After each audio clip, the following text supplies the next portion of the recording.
Hello, Dartmouth Big Green sports fans, and welcome to another edition of Big Green Sports Classic. I'm Brett Franklin, and today we look to men's soccer. Saturday, September 30th, 2017 is our game we'll feature as the Big Green host the Tigers of Princeton. The Big Green opened up Ivy League play hosting the Tigers for an afternoon matchup. Dartmouth coming into this one 5-2 overall.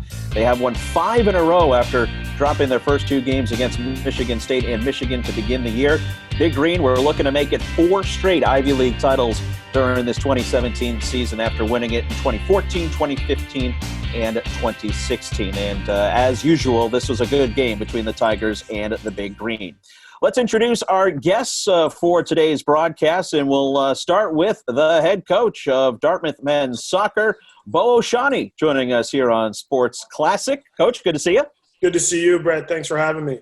And we are also joined by 2 former players on the squad. We'll start with the class of 2019 from Bettendorf, Iowa, Duvier Ikoba, joining us here on Sports Classic. Good to see you. Glad to see you as well. And also joining us is a senior from Voorhees, New Jersey, wrapping up his senior year right now, the 2017 Ivy League Rookie of the Year, Dawson McCartney, joining us. How are you, Dawson? Doing well. Great to see you. Thank you, both, all 3 of you, for joining us here in what should be a fun episode of Big Green Sports Classic. So let's get it going. Saturday, September 30th, 2017, Princeton and Dartmouth going at it at beautiful Burnham Field. And let's start with you, Duvier, as leading up to this season, of course, coming off the third consecutive Ivy League title in 2016. What was the feeling amongst the roster in 2017 as far as preseason camp goes? And did you guys feel like, hey, number 4 is very much doable? I mean, yeah, we felt like it was definitely capable. All of us definitely knew that we had the quality to win another Ivy League, but more so we wanted to push for a deeper run in the NCAA tournament, if I can recall. And we had like a couple players who had been a part of the main team for the last couple of years, so we felt like this would be a very good chance for us to make a deep run into the postseason. Dawson, what do you remember about leading up to that season in preseason camp? Yeah, I mean, definitely coming in, I knew the success they had in the past, and I kind of just wanted to help as much as I can to continue that success. And I mean, during preseason, you can kind of tell like there's a very, very solid group, and yeah, I agree with the Duvier. Coach Bo, you weren't with the program at this point in 2017, but you had success, of course, down in Tennessee. Can you kind of speak to, the coaching mentality coming off a successful season beforehand and either trying to temper those expectations or build off those? How do you kind of use that as a coach going into a season coming off a successful one such as a championship, a league? Yeah, I think, when, I was at Tennessee or, when we had won back-to-back, conference championships at Penn State, it was always just about trying to, bring back that kind of same mentality, that you had, the previous years. The one thing I always like to say is, the names change, but the jersey just stays the same, so you always try to make sure you can incorporate, those players, right away that are new to the program and, just try to build on, the success that you had, the prior years. Dawson, leading into this season and then, we talked about, you open up with Michigan State, Power 5 school, going up against Michigan the next game. That had to be not only fun to go up against those big programs, but you guys held your own in both of those games. And just what was that feeling after those 2 first games? I imagine there had to be some confidence boost there going in to returning to home play, this being the first home game for Ivy League play with Princeton. Yeah, I mean, definitely. To be honest, it was a bit like getting thrown into the fire a bit. I mean, I think it was Michigan State's first night game under the lights at their stadium. And, I mean, at first it was like a little nerve-wracking, but got out there and felt confident. We felt like we should have won the game, and could say the same about the Michigan game. And definitely think we got unlucky to lose those games, but I think that confidence carried over into the rest of the season. Duvier, what do you remember about the Michigan State game, which was ranked 13th in the nation at the time? And actually, the first four games you guys played against Michigan State, Michigan, Hartford, and UMass, each game was decided by a goal. Yeah, all I can remember from those two games is that I felt very confident in our team leaving, even though we didn't get the results we wanted, because in both games we created a lot of opportunities and we had really good moments. Also, I think we gelled together surprisingly well for a group that only had 3 weeks of preseason versus teams who maybe would have trained the whole summer together. So on paper, it didn't look great, but I think everyone in the team had a good feeling going forward that we could still proceed in the right direction.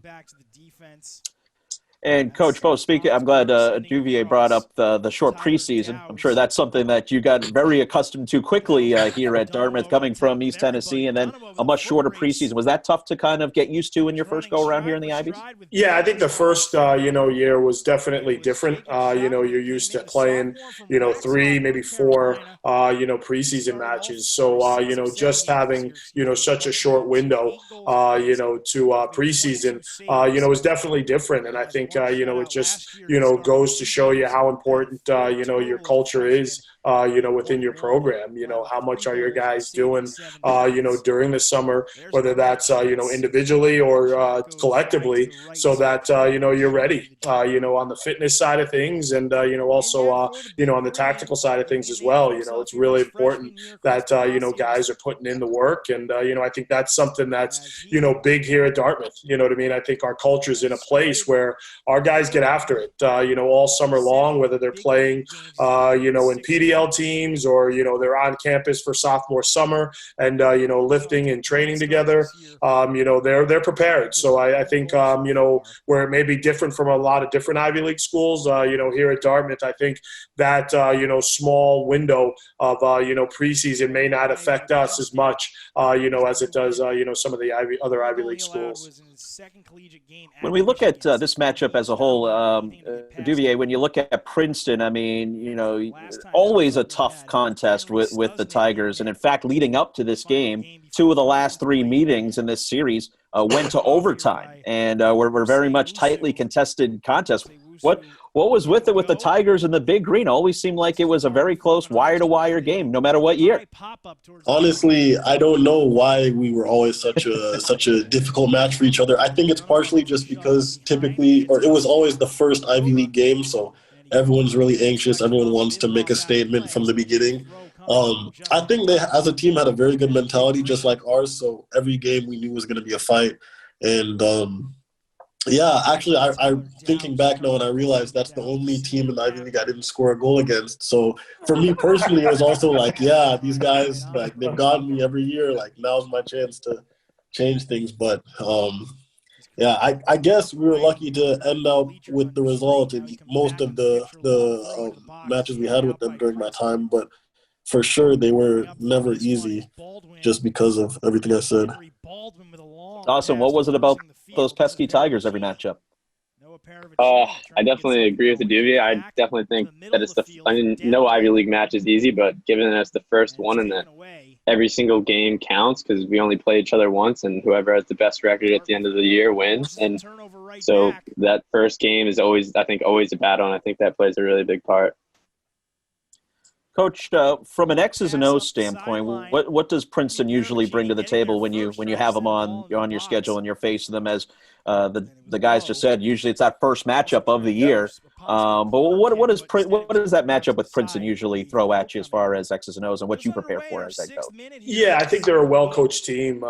Jimmy Barlow and Steve Totten. They do a good job there. And so as far as an X's and O's standpoint, I think you're going to get a soccer game, which is always fun. When you're going to play against a team that's going to try to play. And so we feel comfortable playing against anybody, to be honest with you, that tries to actually play, soccer. And so I think that's what you get, with the Princeton team. And, I agree with the Duvier and Dawson, just having it be that first Ivy League game, there's so much emotion. There's so much, intensity, in that game, that sometimes the game is ugly, because there's so much, riding on, that match because of the table system, within the Ivy Leagues. I can remember, the following year, having that be my first Ivy League, game as a coach. And it was different, you know what I mean? There was so much emotion, in that game. And, I thought we kind of was a bit unlucky, in that game where we were up 2-0 going on 5. And, we ended up, tying the game down a man. So, it's just, a unique game, in the sense that you really have, for me, probably the top 2 teams, in the Ivy League year in, year out, battling. So you guys know how important this match is. Can you talk to us about that first Ivy League game you coached in, Coach Bo? And I got to imagine, again, coming from a conference that had a tournament, and then coming to a league where not a lot of room for error, that has to make some strategy and your coaching decisions a little bit more emphasized, because there isn't a whole lot of room for error in the regular season.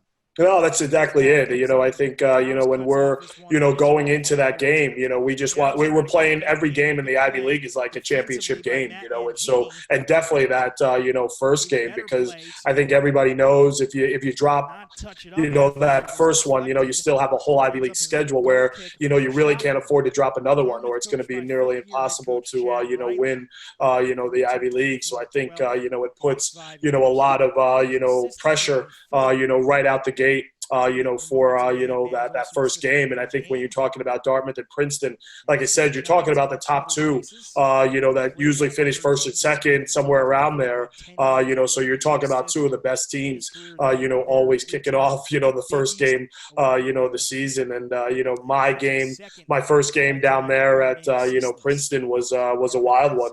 Like I said, we were up, 2-0 right out the gate. And, we hit the crossbar, missed a couple sitters. And, before you know it, it could have been 4 or 5, and then we get a red card, and then they scored 2, and we go into halftime, tied 2-2, and then the second half was a little bit more of a chess match in how we were going to play. And it's funny that Dawson's on this call because he just started talking to me again, from that game, because I didn't put him back on, in that match. So, but no, it's always a fun game. It's a fun rivalry, I think, and just like all the games in the Ivies, but this one definitely, is special just because I think it's the first game year in and year out.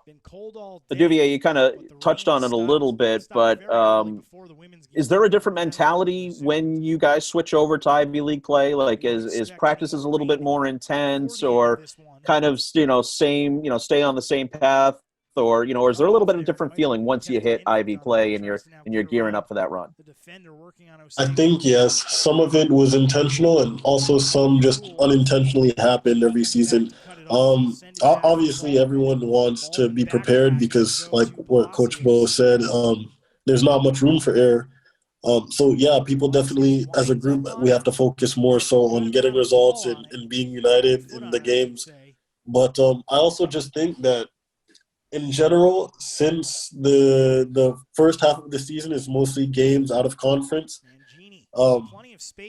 we can still typically try new formations, new players in each position. You get to have a feel for the team because we're all relatively new. But I think typically as games go on, you get more and more comfortable with the group that's playing. And everyone just gets to understand each other better as well. So I think as a result of that, we are typically more in sync as a team, or we were more in sync as a team. So yeah, both of them have an effect for sure, but I can't say one is greater than the other.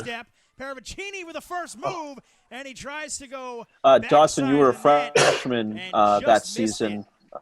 Obviously just being a freshman in college is a whole nother experience in itself. But I would imagine, being on a team where you get to come in a little bit earlier, you kind of get acclimated with campus. But what was that freshman preseason like for you, looking back on it now as a senior? Looking back on it now, I mean, honestly, I wish I could go back, but it was a pretty awesome experience. I mean, it's definitely tough coming into a new team and trying to break into the squad and make a difference. But I mean, every single year we have amazing players, but mean, coming in as a freshman and just getting introduced to the culture and just it's basically a family, and I definitely felt like welcomed right off the bat, but you can definitely feel like the underlying competition between everyone, where every practice you're trying to be the best you possibly can.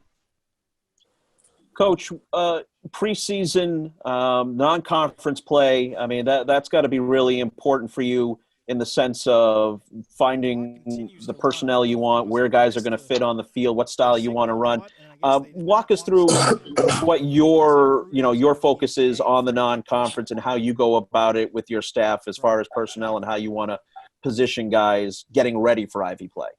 Yeah, I think for us, it's important that, we try to play, the best of the best, in that non-conference, season, just so that, one, we're, prepared, for Ivy League play. But I also think it's, gives us time to, kind of tinker, a little bit, whether it's with formation, whether it's, personnel, also building relationships, between players on the field and things like that. It gives us that opportunity to do that against the best of the best, in the country. My first year we opened up at Indiana, and played Indiana and Notre Dame. And, the Notre Dame game was fun, just because that was with against Chad Riley, and things. And so, I think it gives us a really, really good opportunity to, not only, build relationships on the field, but also start to, bring our team closer, together, off the field, as well. And so, that's kind of how we look at, our, I guess our preseason into that, non-conference schedule. But then I also think, the one thing that, we want to make sure is that we don't only worry about the Ivy League games. We want to win those games as well. We want to win, when we're at Indiana and Notre Dame. We want to win when we go to, Wake Forest like we did last year and things like that. So, putting our team in a position to not only be able to, learn from each other and grow together, but also be in a position that, we can, beat those teams, some of the best teams, in the country. Duvier, is there a favorite non-conference game that you remember playing in, or a trip that you really enjoyed from your time? Yeah, I think my favorite one was freshman year. We played at UConn in front of, I think, a crowd of like 5,000 people, and it was my first game in college, so I was really excited. I played really well, and I think we ended up tying 0-0, so it was not a bad result to the start of the season. But yeah, I think just because it was my freshman year and also because it was in front of such a big crowd, it's something that I'm going to remember my whole life. Dawson, same question to you. Do you have a favorite non-conference game road trip that you hold dearly? I mean, it's pretty tough to choose from because they're all really cool experiences, but I would honestly have to pick Wake Forest because, I mean, they have a reputation of being one of the best programs in college soccer for as long as I've been paying attention to college soccer. And also they had some of my old friends that I used to play with on that team. And it was awesome. We went into halftime 1-1, and sadly we didn't get the result we wanted, but we put out a performance and we were able to compete with one of the best programs in the country. Coach, you were talking about, your scheduling and how you want to, play the best and be able to get your guys prepared for the Ivy League season. Was there any big trip set for 2020 that you had planned looking forward to? Yeah, we were planning on going out to Wisconsin and, playing Wisconsin and Northwestern, two Big Ten teams that typically pretty good, so it was, again, another, trip, that we were able to put together. And I think one of the things that's pretty cool, about Dartmouth is just that when we go on those trips, classes haven't started yet, so right. We can actually enjoy it, a little bit without guys, being, beat up from classes. So, whether that's, we do this annual Jeopardy, game that we do with the whole team in the hotel, and, just being able to relax a little bit as well, and get out of Hanover and just, be together as a group, I think is, just a unique experience. And like I said, we try to, put our guys in, experiences that, they may not get. Not everybody, is going to be as fortunate and stuff as Duvier and, hopefully Dawson here, to go on and play, after, college. So, being able to put them environments like, a Wake Forest or, a Duvier going and playing in front of 5,000 people at UConn, those are experiences that they'll, never forget. So it's really, really important to me. And I know it was even before I got here for them to be, put in those type of environments. Duvier talked about his freshman year experience, of course. In this game, Dawson is a freshman. Coach, can you kind of speak to the importance, when you're, of that preseason, the early stages of the season, especially for freshmen, right? Because as we mentioned, you're coming into a new situation. Usually, for the most part, these guys were the best players on their teams from high school or wherever, and now they're coming here, and it's a much more tougher roster battle. But I imagine the first few weeks of training camp for freshmen are really big to try to get them into that college scene and get them used to the team environment and at the Division I level. Yeah, for sure. And I go back to our culture, you know what I mean? And like I said, I think it was something that was in place before I got here, and we've just tried to build on it. But, we have good senior leadership. So as much as they're competing for, positions and things like that, they're really, make sure that our freshmen feel welcome and, open to, helping them, through that process, because I think they all look back on when they came in, as freshmen, and that's kind of how they were, treated and things. So I think our guys, really do a really fantastic job of just incorporating our freshmen in a healthy way so that, they feel, welcomed. And, it's competition. It's probably a little bit different, than they're used to. Like I said, most of the kids that come in were the main guys on their teams, whether it's club or high school. And, for them to come into this environment, it's eye-opening. And so you need that, kind of brotherly figure, around. And I think, just the culture of our program, our seniors, our juniors, just everybody, they do a really, really good job of making sure, everybody feels, a part of something, really, really special. Duvier, can you kind of speak to, especially with this group here in 2017, what the team camaraderie was like, just kind of the vibe in the locker room, just what was that interaction with that roster day in and day out during that 2017 season? I think that was probably one of the closest teams I've played on in my life up to this point because, like I said earlier, a main bulk of the starting 11, not even the starting 11, a main bulk of the team had been together since my freshman year. And then the freshmen that came in, like Dawson, for example, also gelled with the team very quickly and very well. So it was just like being with friends every day. And I think because of it, everyone was able to cherish it even more so than a lot of college teams out there, because sometimes you go to training and you have maybe a group of 2 or 3 friends and that's about it. And the rest are just, acquaintances that you see once in a while. But I didn't really ever have that feeling with our group. I still have so many stories of us at team dinners or just spending time on different places on the campus. So, it was really a special group that we had. And Dawson, as a freshman, how was that being able to be, ingrained into the team culture? How was that shift from, going from the high school game now to college? Was it an easy transition with the group you had? I definitely think, in general, like anyone coming in as a freshman, regardless if you play a sport or not, it's a tough transition to college. Like, it's new things, but like Coach said, like the culture, the seniors, everyone's so like welcoming. And I think we just had like a really tight, close group. And like Duvier said, and I think every single day you couldn't wait to get to the locker room. Like you're like in class, you're like, oh, it's going to be so nice when I can just go hang out with my friends and get to play soccer. And it's tough that we didn't get to do that this year, and it's tough for our freshmen now, but we're trying to help them out as much as we can. And I would just say it's a tough experience, but everyone on the team helps you out as much as they possibly can. Coach, I'll ask you first, and then Dawson and Duvier can chime in here. What do you think is the biggest challenge for someone coming from the high school game to playing Division I soccer? Obviously, the biggest thing is pace of play. The speed of the game is what a lot of folks tell me. But is there other variables that in your coaching career that you've talked to freshmen and they're like, whoa, I didn't expect that part coming into the Division I level? Yeah, I think the physical side of it.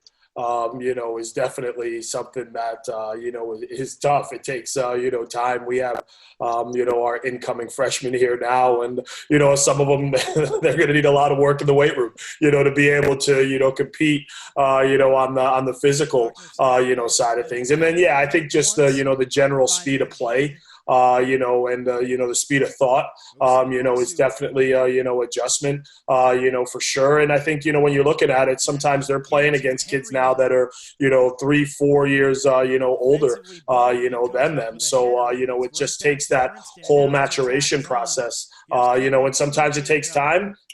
Some guys get it quicker than others. It's all more of a case by case type of situation. Some kids are able to adapt quite quickly, and some it takes a little bit longer for them to kind of find their footing a little bit at the D1 level. Duvier, what did you see? What do you think the biggest difference was when you first played Division I soccer? What was the difference from on the field? I mean, like Coach Bo said, obviously the speed is much faster. People are physically stronger. Luckily, I have a big frame naturally, so I was able to compete. Yeah, it's true. I was able to compete a little bit easier than probably a lot of most freshmen don't look like a Duvier. Let's put it that way. Yeah. So I was really lucky to already have something to work with, but for sure there was a lot I had to grow. There's a lot of areas in my game that I had to improve from the first day I stepped on campus. I think that for me the biggest thing was just mentally you have to be sharper. You have to know what you're going to do with the ball before it comes. That's kind of like the speed of play Coach Bo was talking about as well. And then also just the attitude I have in trainings had to be different, because coming from high school, even if you're having an off day or your mind's not mentally focused on the training or the game, you can get by as still one of the best players. But going into college, that was definitely not the case. And with the goals that we had for as a team, I had to be focused every day just to make sure that, okay, I knew I was not going to become like a top player immediately, but with hard work, I knew it was possible to reach the level, hopefully by the end of the season, and then by the end of my time at Dartmouth that I planned on when I came in. Dawson, the changes you saw going from high school to the college game? I think both of them touched on it, but for me, definitely was the physicality. I don't know if you can see from the game or watching here. I think I've put on maybe 50 pounds, maybe grew an inch and a half. Since then, I still looked like very much like a junior in high school, maybe sophomore. But yeah, I mean, it definitely was tough, and not having that physical part definitely even made it even harder sometimes. That I needed to think even faster and be faster on the ball. But yeah, I think that was definitely one of the biggest changes for me. And Brett, the other thing I would touch on is just that, I think a consistency, because I think in the high school and the club level, you can get away with, not being consistent, in training every day, and then in matches, you can kind of get away to just kind of turn it on when you wanted to and, get away with that. And then, the other piece I think is just the lifestyle. You're coming from, a high school environment or a club environment where you're at home with your family and things like that all the time, to an environment where, nobody's telling you, when you need to go to bed, nobody's telling you when you need to eat or what you need to eat, and things like that. So it's just a lifestyle, side of it as well that I think is, completely different. And, depending on your mindset, coming into college, sometimes that's, a real adjustment for a lot of, incoming freshmen. It's a great point, Coach. And I'll start with you, Dawson, on that very subject there. When you come to college, I mean, and especially when you're playing a sport, I mean, you have to manage your time very well. And I imagine that was something you had to kind of get used to when you first started here at Dartmouth. Oh, yeah, definitely. I mean, this kind of also goes back to like our culture. I think like when you're picking classes, all our seniors, all the people help you out, and you try to take classes with teammates so that you guys can help each other out. And then we have the TP2 programs, which are great resource for help, where you can reach out for tutors and reach out for mentorships. And I definitely think, especially given that the fall is our first term of college and you're kind of thrown right into it, where you have a game on Saturday and then another game on Tuesday, but you might have a test on Wednesday. So you really have to learn how to balance your time efficiently and right away in order to succeed. And I think that our team as a whole really, like all the older guys, helped you learn that pretty fast. Duvier, can you speak to that as far as balancing the life, the on the field, off the field, plus academics? What was that like the first, few months here at Dartmouth for you as a freshman? Yeah, that's actually what I wanted to say in the last question. I think that actually adjusting off the field is more important than adjusting on the field, or at least in my own instant. In my own case, it was because, the academic demands of a school like Dartmouth are a lot higher than anything I had experienced in high school or before then. So just being mature enough to balance when I'm studying, when I'm training, when I'm doing having travel, like traveling to games, like in the fall, was completely different than anything I was used to. But like Dawson said, also it was good because we had older teammates that were able to help us in those areas. So it makes the adjustment something that's difficult, but also something that everyone goes through. So it's not as hard to bear mentally. Coach, for you, when you first came in, again, coming from East Tennessee and then coming to an Ivy League institution, not saying that academics weren't priority down at Tennessee, but I mean, it obviously takes a different level here. Did you have to kind of adjust the way you approach practices or, team meetings, knowing that there is that academic side where these guys have some tough classes to take? Yeah, definitely it was an adjustment, process. And like to say, not to take anything away from, ETSU and their academics, but it's not the Ivy League, you know what I mean? And so, coming into it, giving guys, that latitude if they have an exam, if they have, assignments that need to get turned in and things like that, and giving them that time to, make sure that they're focusing on their, academics, I think was, definitely a little bit more of an adjustment period. I think, it's funny. We could always tell, when guys are in the middle of midterms or a guy's having a tough week because there's like this glassy look, over their face when they walk into the locker room, and just, adjusting training, on that day, and just, maybe having a little bit more fun, you know what I mean? And not putting that added pressure. The one thing that, we always want for our guys is, when they walk down to the Riley Pavilion, which is locker room, we want that to be the best 2 hours of their day. You know what I mean? And we want that walk from classes down there, getting them excited about, this is going to be the best part of my day. I can't wait to get in the locker room to see the brothers that I'm all, with and things like that. So that's something that's, really, really important that, we're pretty intentional, about, so that, because they do. I mean, academically it's hard, so we just want to make sure that they're coming down and, getting a chance to, play the sport that they love with, some of the best friends, on campus. Duvier, going back to this season, and you may have touched on a little bit, so I apologize if I'm asking the same question. But just as far as, again, this program at this point in time, coming off 3 straight Ivy League championships, you guys definitely gearing for number 4.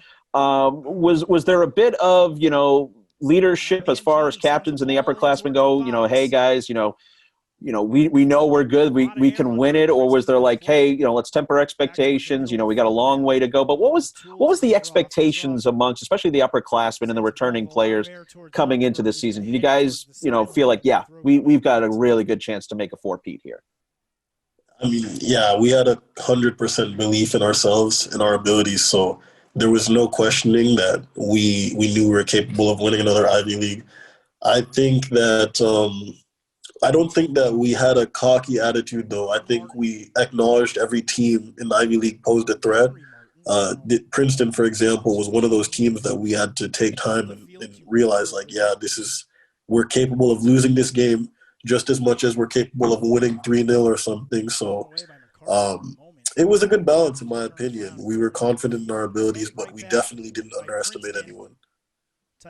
Dawson, you kind of spoke to it a little bit earlier about, creating your own opportunity being a freshman. But I mean, again, you were thrown right into this lineup here, and I got to imagine as a freshman, it's awesome, but it's a little nerve wracking because you're coming in as a new player into a team that has a steady group of core of guys. But you blended in very well, obviously. I mean, but how was that transition into getting into the lineup and then eventually staying in that lineup through the season?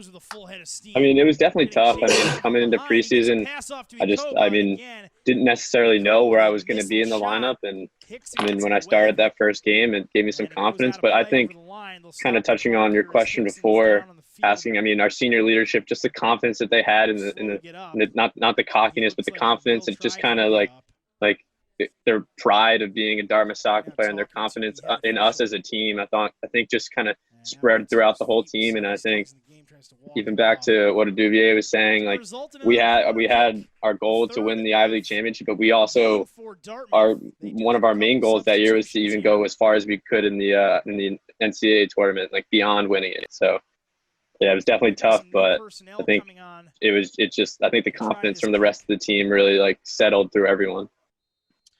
Coach, one of the things that I always make sure I mention when we talk Dartmouth soccer is a beautiful Burnham Field, and really what a great facility is. Natural grass, you don't see that too very often in the Northeast. But can you speak to Burnham Field, what it means to your program, and for many people that I've talked to, they think it's one of the best fields in all of college soccer in New England. I'm sure you feel the same way, but it is certainly a very fun field to come out and see a soccer game.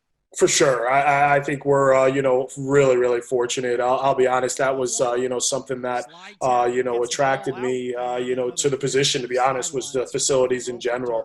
Although it was under 12 feet of snow when I came for my interview, and still I had seen some pretty cool pictures, and things like that. But, for us to, have, the opportunity, to have a training pitch that's right next to, Burnham Field that is, in tip-top shape day in and day out is unique, for college programs, and definitely in the Northeast where most of the programs are on turf, and things like that. So, we're definitely, fortunate. Our incoming freshmen, right now, because our fall has been canceled, have been spoiled a little bit because Duvier, we're actually training on Burnham right now.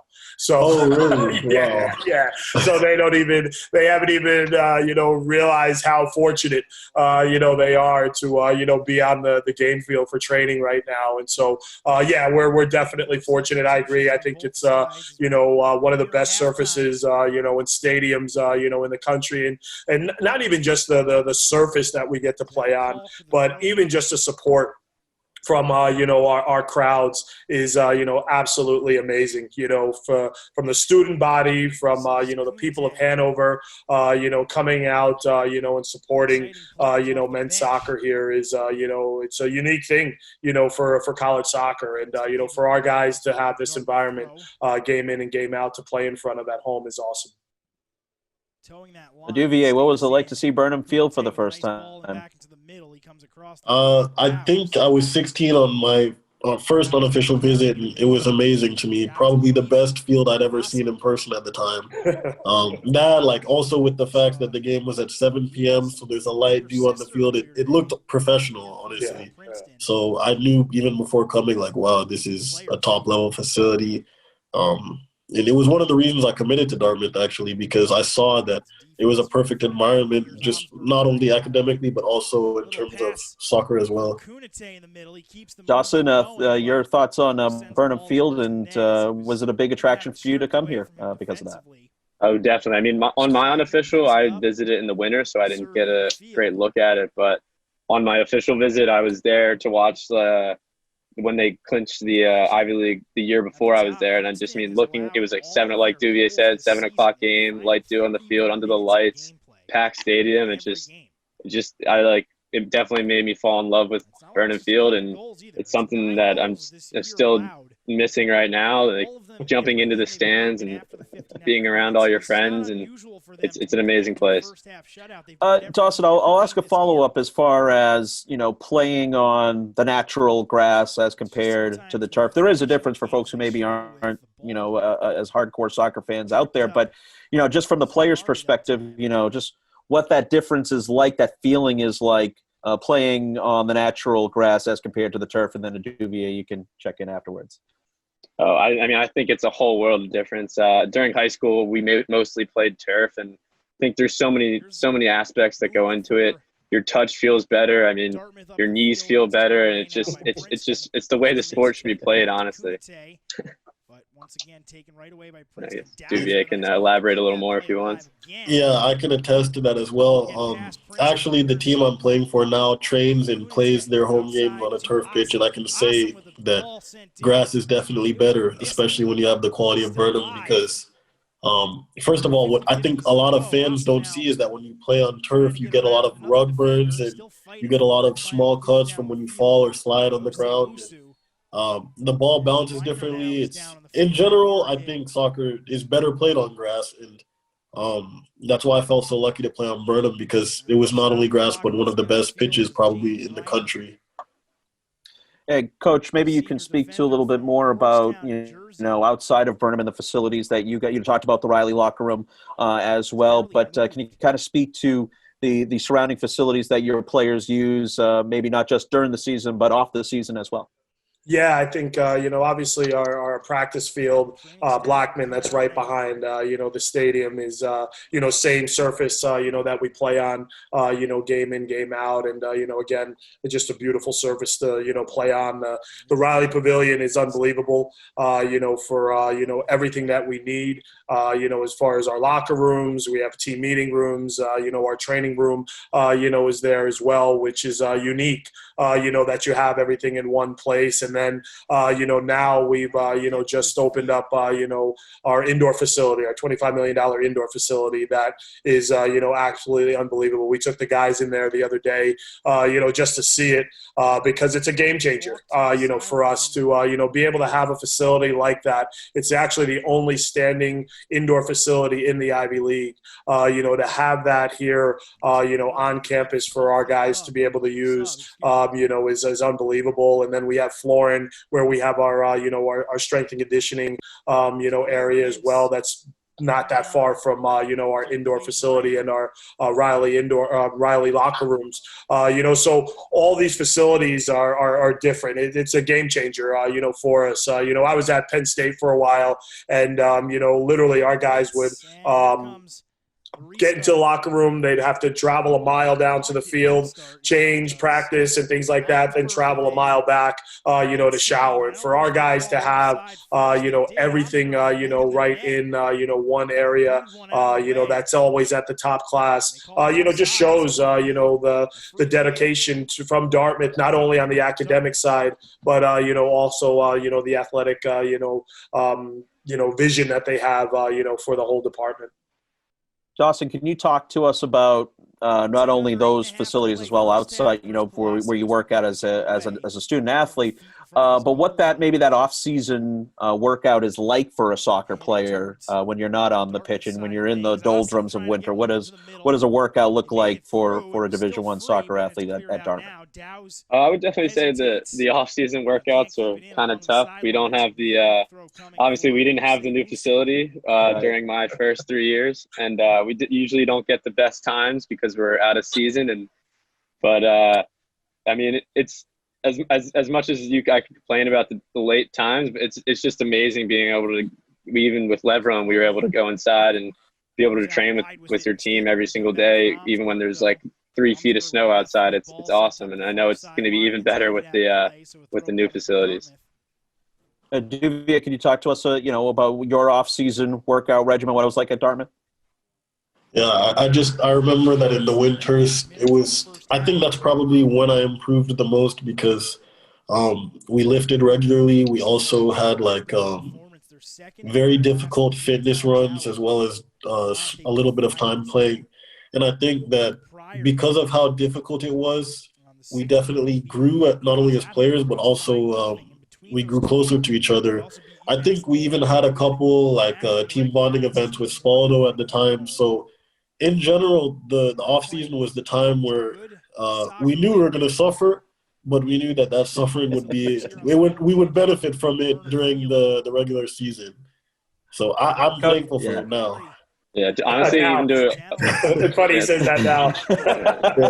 Yeah, I'm sure the players that are there right now would not say the same yet, but yeah, I can say it since I'll never have to run a 3 mile in Lebanon again.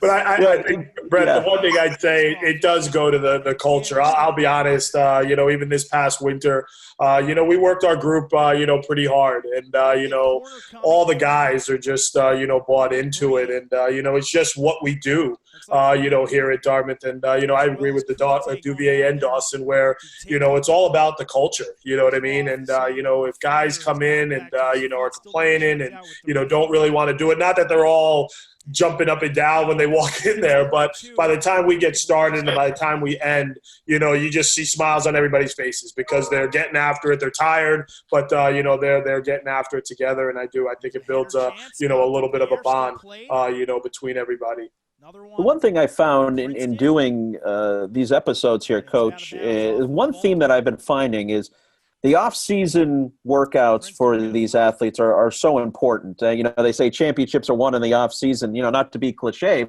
but, it sounds like for your program that is very important is these off-season workouts. And, again, it's not just coach speak. I mean, that really does, what you put in the off-season, what will translate into the fall.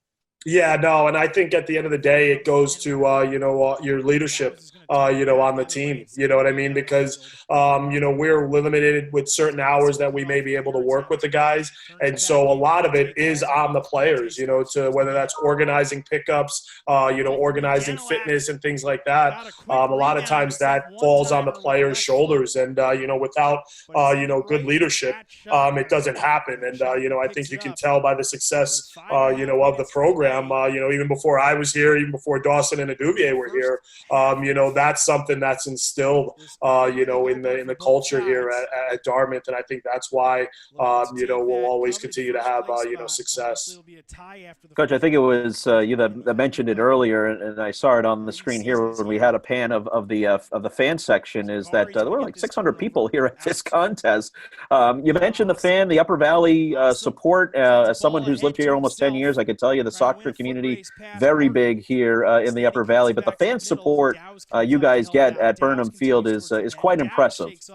It really is. It's I think when people come to, whether that's a kid coming on an official visit or just coming to a game as a fan, I think they're kind of blown away, because I don't think you expect it if it's your first time, at Burnham, but it really is. And like you said, just the support, that we get, from, the student body at Dartmouth is unbelievable, but also, the support that you get from the town of Hanover, is really, really unique, that you don't see, a lot of times at a lot of different other schools. This year when we played, Michigan State here, literally there was standing room only, at the game. And, just for our guys to experience that kind of, environment, here at Burnham was, something really, really special. Duvier, I know you mentioned it when your freshman year when you went down to UConn and playing in front of 5,000 people. But, when the fans are at Burnham, when you have that support, especially at, in the past playoff games and as Michigan State game last year, as Coach mentioned, I mean, that's got to get the juices flowing when you got the bodies in the stands cheering you on. Yeah, for sure. Just having numbers, it makes the game much more intense. It makes it more fun. You feel the support from the fans as well every time you play at home. I also think, though, that the number was not even the biggest thing about the fans. It's just how engaged they were in the game as well. I remember, like, a lot of the fans making small jokes with the other team's opponents, or, they had, like, different chants they would say for certain players. And because of that, it made us feel more like a group whenever we played at home. We had the comfort of not only each other and knowing that we were confident in our abilities, but we also had the support of the people outside. And yeah, it definitely made for a special environment altogether. And Dawson, you know, you look at it, I mean, I think, you know, the program had a streak of like 16, 17 games of not losing at Burnham Field. I mean, that is a huge testament how big of a home field advantage it is. Yeah, definitely. I mean, I think even the field, us just being comfortable plays a part, but I definitely think the fans and the people who are out there supporting us play a massive role. Like Duvier said, in the student section, all of our a lot of our close friends, it's a pretty small school, are out there chirping the other team, cheering us on, making up songs about us. It's the best thing. And like I'm sure Duvier can speak to this, but like scoring a goal and then running and jumping into the stands and having them hold you up it's one of the best feelings there is. Yeah, of course. And Coach, that goes back to your preaching of building a culture, building a program, and you know when you have that fan support, I'm sure it makes again a tougher place to play, and that's what you want Burnham Field to be when people come to Hanover. That boy, this is not an easy place to play, and that's got to be a little bit of a mental edge for your crew. Yeah, no, for sure. I think it's huge. I think we've lost. I think it's 2 Ivy League games in 5 years. Here at Dartmouth. So for Ivy League teams to come in here, they know that one, they're going to play in front of an unbelievable crowd, but they're going to get a little ribbing throughout the match. And I think it says something about the culture here at Dartmouth because like Dawson said, a lot of these kids they're all friends with, you know what I mean, and they support their programs and when they're playing as well, whether that's a hockey match or it's a tennis match, whatever it is, everybody supports each other here, at Dartmouth. And I think that's what really makes it special is like when you get out to Burnham, you're going to be playing in front of, a bunch of guys that are really, really into it, just like, you guys are on the field. So it's a unique thing, to see it when we go to other sporting events and see, some of these same kids, that, we're at our game now, we're rooting them on. It's pretty cool. Yeah, that was my next question, Dawson. It seems like the athletic community here at Dartmouth, they all support one another. They all come out to each other's games and support one another. And that's a pretty cool thing you don't see at a lot of institutions, the support amongst the student athletes for themselves.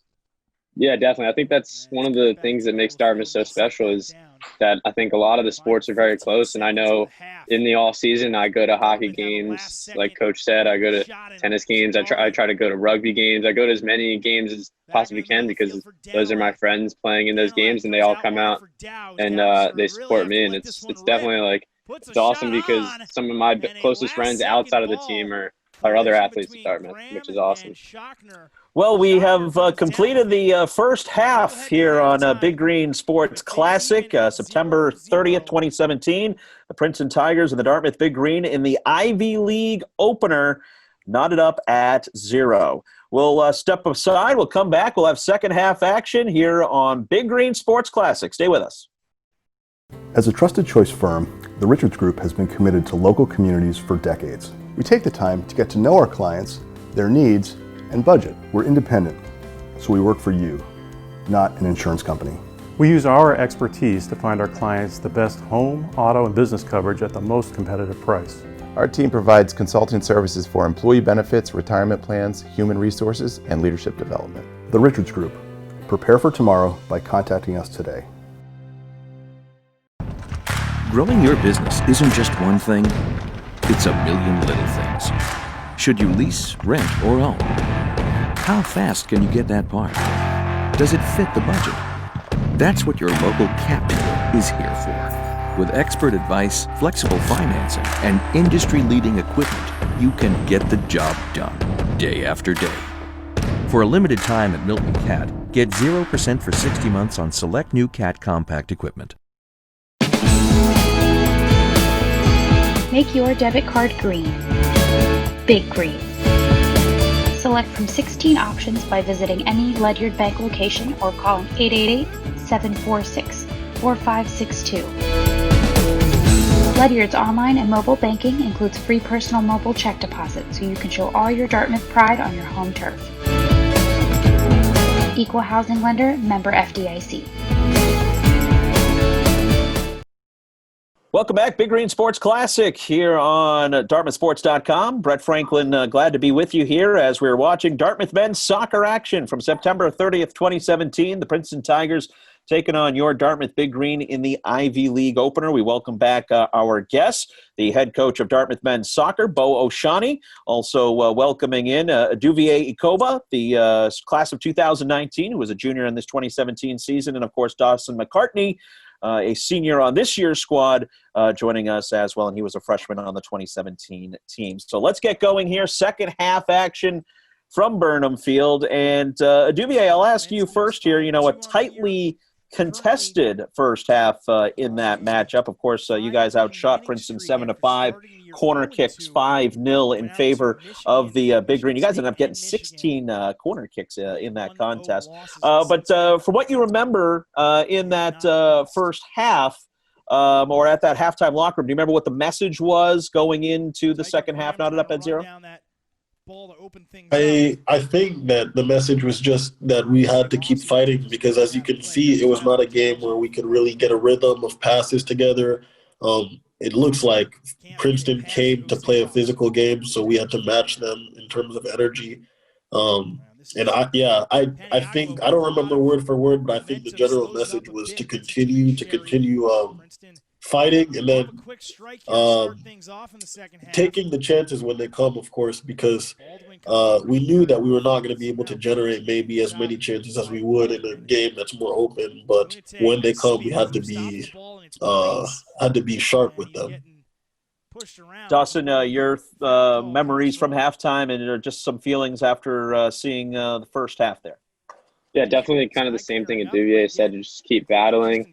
And like you said, we were up in shots, up in corners, and the chances were there. And I definitely remember that there were a lot of corners in this game because I think I took a majority of them. But yeah, I mean, the chances were there for us. We just had to put one away. It definitely was a tough battle. And yeah. Coach, when we talk about, the game of soccer, it's a marathon, not a sprint, and I got to imagine, when we talk about the mental aspect of it, and as a coach, you got to preach, hey, this is a long game. Like you said, a 1-0 game, 0-0 game, it can change in a heartbeat. And I got to imagine, again, preaching the message and being able to get through to your guys, very important, obviously. But, just how do you go into that with the halftime? You say it's a 0-0 game, or maybe it didn't go the way you go. How do you kind of approach that as the head coach?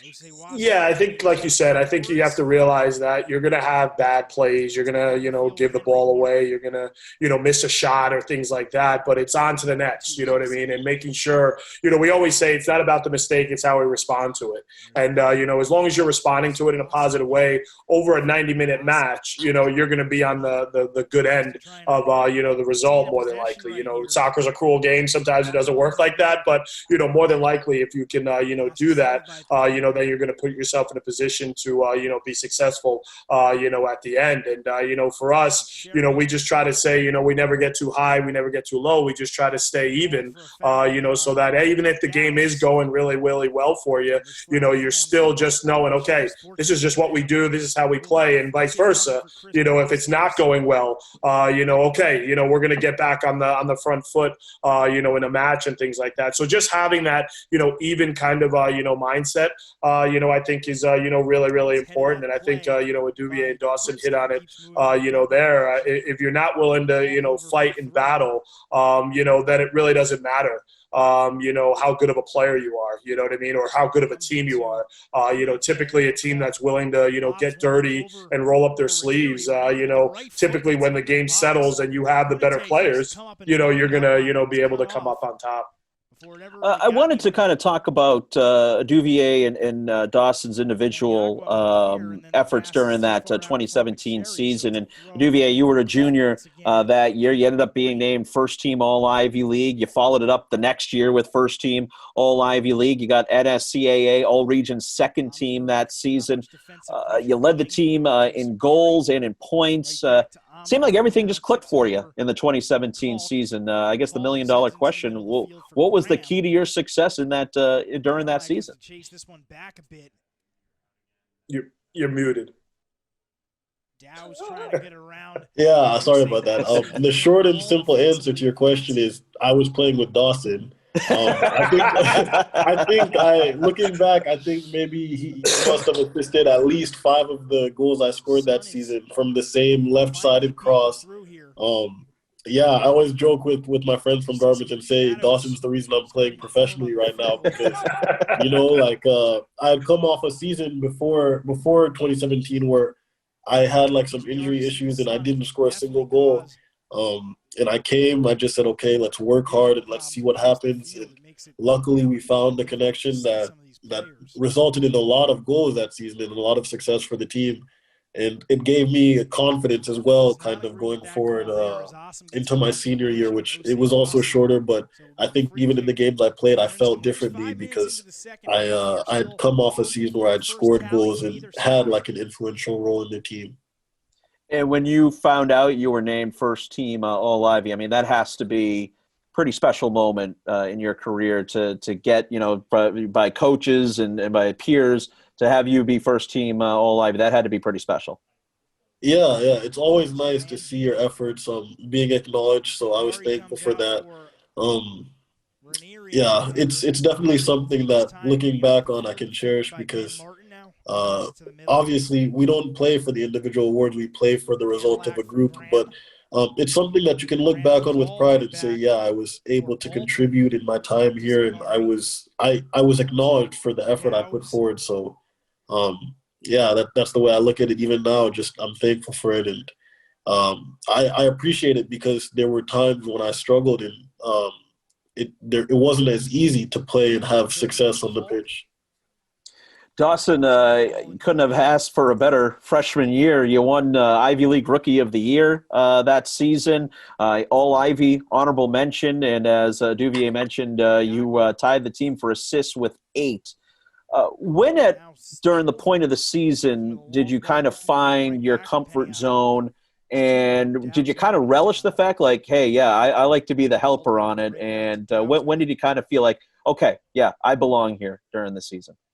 I definitely think it took a few games, especially given the first few games like in college. I definitely think it took a few games, but I'm not sure if I remember the exact assist, but I think it was probably to a Duvier where I just felt like kind of clicked. I didn't have a lot of experience playing left wing at that point in my soccer career, but we found something that worked. I always had faith that he was in there in the middle, and we were able to connect on a lot of different types of crosses and assists. And I think we kind of found a groove that year, and I think it really paid off for both of us and the team in general. Coach, what did you see with Dawson and Duvier, that connection there when you first came here to Dartmouth? What did you see out of those two that made it click?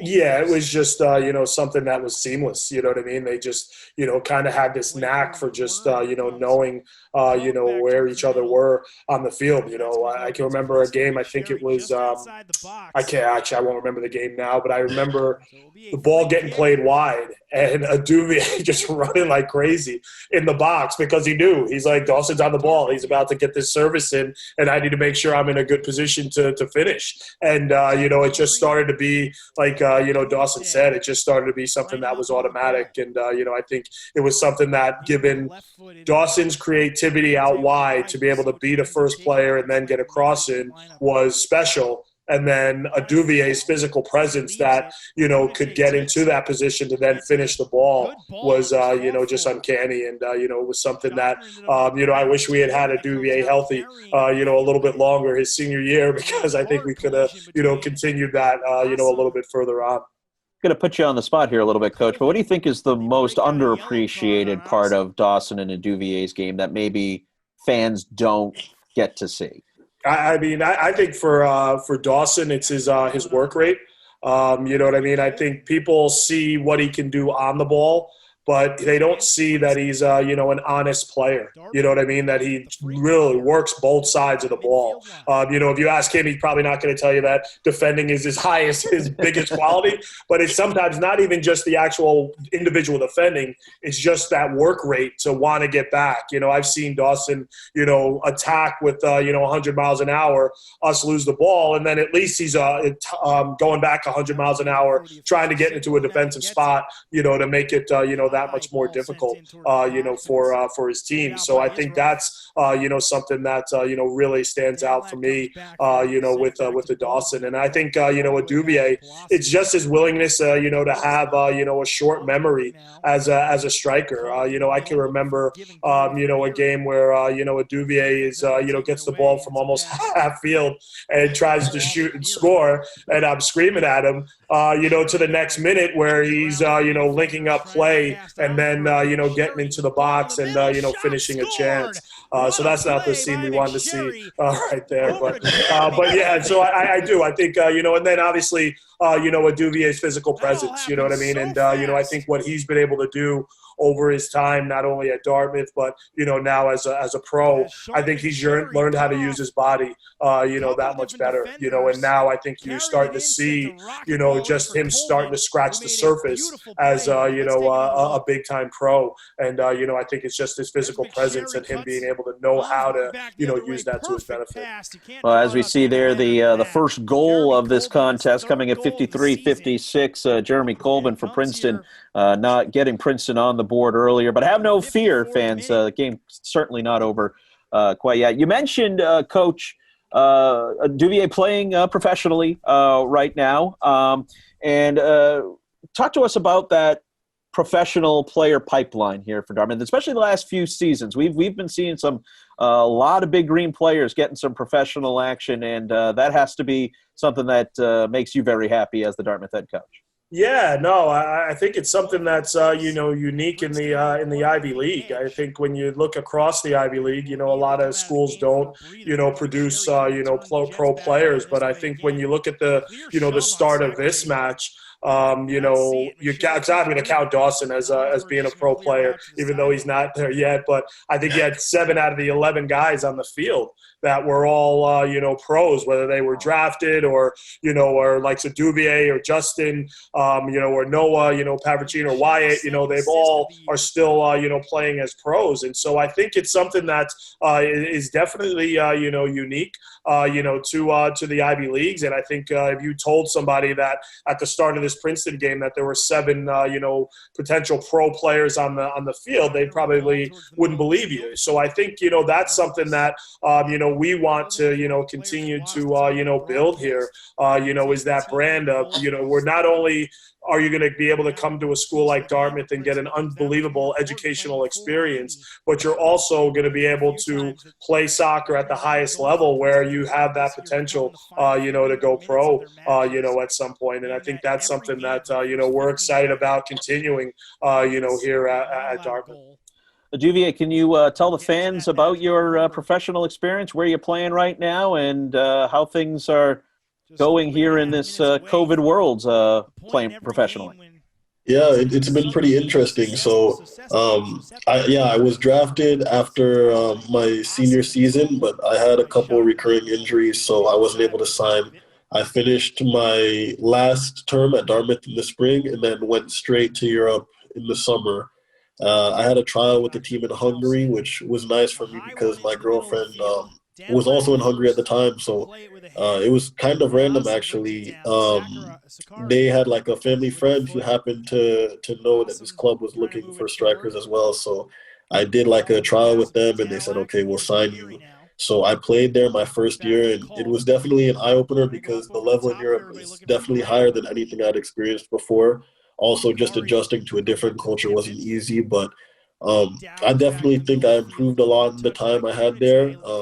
And then, just recently, like at the end of this summer, I had the option to stay, but I wanted to look for a better opportunity just for myself to develop as a player and also to make it to the next level. So I signed in, I think, mid-July with this team I'm at now, Princeton, which is in Slovakia. And I've been playing here since, I think, the beginning of August. We have had some stops because of COVID, though.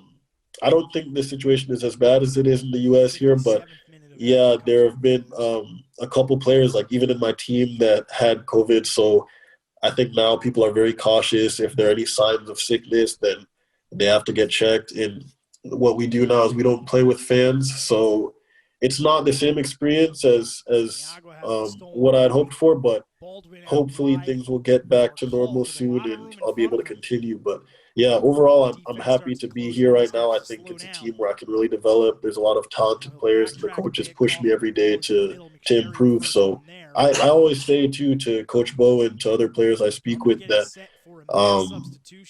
mentally being at Dartmouth prepared me for playing professionally, because you learn to adapt when you're going from high school to the Ivy League in terms of education, and then also playing at the collegiate level.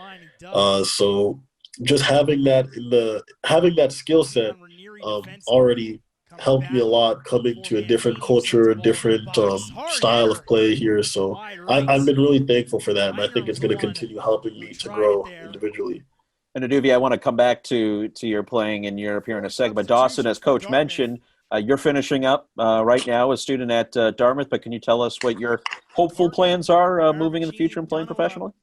Yeah, I can. I'm still currently in like my decision process of what my next steps are, but I think looking ahead, I graduate after this fall, and my original plans were to play my senior season, graduate, and pursue a pro career in soccer. But with COVID kind of canceling our senior season, made things a little tough, but also opened up some other doors. I have the possibility of potentially playing a fifth year at another school next fall, and that's kind of where I'm at in the decision process, either between fully committing to trying to play pro this spring or pursuing the other option of taking a fifth year somewhere. And Coach, you mentioned that incredible stat that 7 of the 11 players on this game right now are playing professionally, and not that the program needs it, but that adds that level of credibility for Dartmouth soccer. Not only do you come here, small little Hanover, New Hampshire, but you have an opportunity to play at that higher level, even playing here in New Hampshire. And I mean that has to be something that you can beam about, and also to tell recruits like, hey, yeah, you can come out of Hanover, New Hampshire, get a great education, and play at that next level. That's not every place has that. Yeah, no, and like I said, I think in the Ivies, I don't know of another school that has that, but definitely even across the country, I agree. I think to be able to say that about a school like Dartmouth is special, and I think for us, what we try to tell recruits is just that if you're driven and you have a mindset of you want to get better and you want to try to take your game to the next level, the best thing about Dartmouth is that you don't have to choose. You know what I mean? You don't have to choose whether you just want academics or you just want soccer.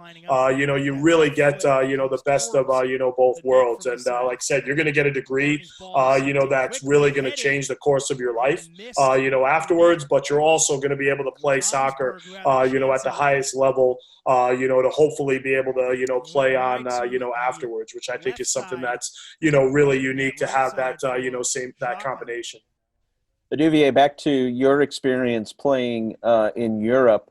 I'm always fascinated the difference of the American game compared to what you see in Europe, and maybe you spoke to it a little bit earlier, but is what can you tell us about the different style of play as compared to what we have here in the States, and now what you're experiencing in Europe? Yeah, I actually think in terms of individual quality, there's a lot of American players, especially in the college system, that are capable of transitioning into like the European style of play. But as a whole, I think the teams are a lot more organized. I think they focus a lot more on tactics than they do here. So part of adjusting my first year was just knowing which positions I'm supposed to be in, and also knowing which runs to make, because these are things I think a lot of the European academies train their players on from a young age. So for me, it was like, okay, let's just get as much knowledge as possible. So every training I had to focus extra. I would watch games and watch trainings over just to make sure I'm doing things right. But I can say that it's improved me as a player as well, because even looking at myself in this game, I don't see much of a difference in terms of physicality here in 2017 as compared to now. But I can definitely recognize places where if I had been in a different position, or maybe if I had done something slightly different, it would have made things much easier for myself. And Coach, you know, oh, nice. There we go. There it is. Right there. There it is. And I think we're going to get a replay on that. But Dawson, can you walk us through that play right there? Yeah, I mean, I think we swing the ball around the back and kicked out wide, and I have a little bit of space, and I'm able to pick Justin out in the back post, and he has an actually incredible header to hit it back across the goalie's face and into the back corner. Beautiful service right there, and Justin Donovan put it right in the back of the net. You couldn't draw that up any better right there, Coach. It's like clockwork for this Princeton team. So we're knotted up at one apiece there, as again Justin Donovan from Dawson McCartney at 62-14 makes it 1-1 here on a Big Green Sports Classic. And Coach, I find it fascinating, the different styles of play, as we were just talking about with the Duvier, the style of play in Europe and what you see here in the United States. And there's no doubt about it. Soccer is a very popular sport here in the States, but obviously it still seems like we're a little bit behind. Obviously, like the men's national team did not qualify for the World Cup. And I'm just kind of curious your thoughts where the game is right now here in America. Do you think that, player development is better than where it was? Where do you see the game right now here in the U.S.? Yeah, I think it's actually in a great place. I think, when they started the developmental academy, I think that was the first step in, trying to, formulate a plan on how we want to try to develop, players. And, I think I can't remember, like 10, 15 years into that, kind of project. And I think you're just starting now to see the fruits of that. I think 2 days ago, we just signed a player, that's playing with the U.S. men's national team and with Barcelona. You have, Gio Reyna, playing with, who is it? Dortmund. You know what I mean? And so you have, a lot of guys now that are being able to, was it Weston McKennie just signed with Juventus? So you're seeing a lot of, guys now getting those opportunities, over in Europe. So I think our developmental process is in a really, really good place. And now it's just how can we have that translation into the, the full men's national team? You know what I mean? Because I think that's where, we're maybe a step or two, behind right now on the world stage is, getting to the point where now those players can translate into now having success, with our first team. Because I feel like, when you look at the, the U15s, the U20s, and even the 17s to a degree, those teams have won, international tournaments. The 20s have, made some deep runs in the World Cup.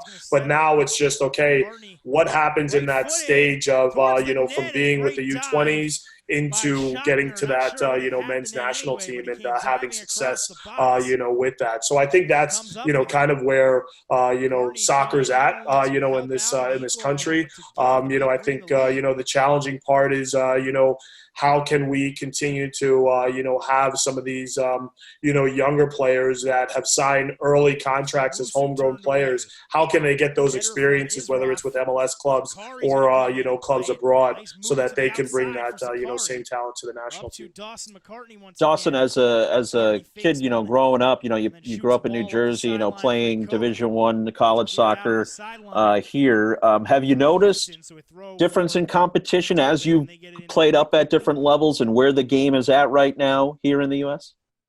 I mean, I definitely think it's in a really good place. And I think, I know that the academy system just went under, but I think that academy system played somewhat of a role in helping that. And I can kind of attest to it because I've played with a lot of these kids who are playing abroad right now. Like Christian Pulisic was in the Union Academy system, so I frequently played against him. He was from Hershey, PA.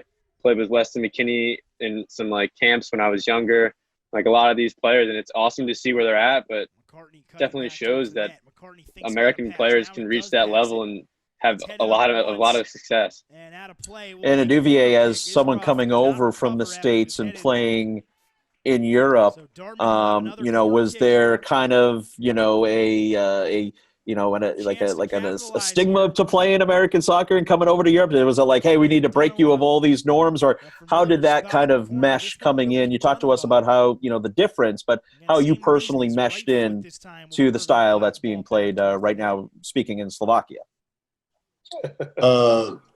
I'm sorry, I don't really understand the question. Could you repeat it quickly? Yeah. So just kind of being an American playing in Europe, was there kind of like a preset notion that people had about American players that you kind of had to break the mold, or it wasn't, or wasn't like that? How was that transition? Yeah, I mean, I think people were surprised. I think for a long time, a lot of people thought, wow, Americans can't play soccer. But like Dawson said and like Coach Bo said, there have been a lot of young Americans now having success in Europe. So I think that stigma is definitely lessened. And I think that people they saw me playing and they noticed straight away, like, okay, he has all the qualities required to play at this level. So it was kind of helpful for me because, like I said, for a lot of young Americans, the individual talent is there in terms of ball control, in terms of athleticism and physicality. It's just time necessary towards adapting that definitely that ends up in success, I think. And kind of like what Coach Bo said as well, if you look at the players that have gone to Europe and been successful, like Pulisic, like Reyna, like McKinney now, they all spent time in like European academies from U19, and then I think in those 1 or 2 years, they probably took time to adapt to some of the differences. And once they understood some of those things, their individual qualities put them ahead of a lot of players. So it's been all right for me, honestly. And I think that stigma has definitely decreased significantly, and it's decreasing every year. Coach, maybe you can speak a little bit more to that in the sense that, where – we talked about how the game has grown here in America, and you talked a little bit about the development leagues. But, I mean, is something like, MLS, do you think that can be something where, that gains that excitement here in the United States? Here we have the New England Revolution. When there were fans, you could actually, get some great crowds down there. But do you think, MLS will never be, to the extent of Prem League, but do you think it can eventually get to that level and produce some quality players? Yeah, I definitely think it can. I think it does already. I think it's definitely something, that's going to continue to grow. MLS is here to stay.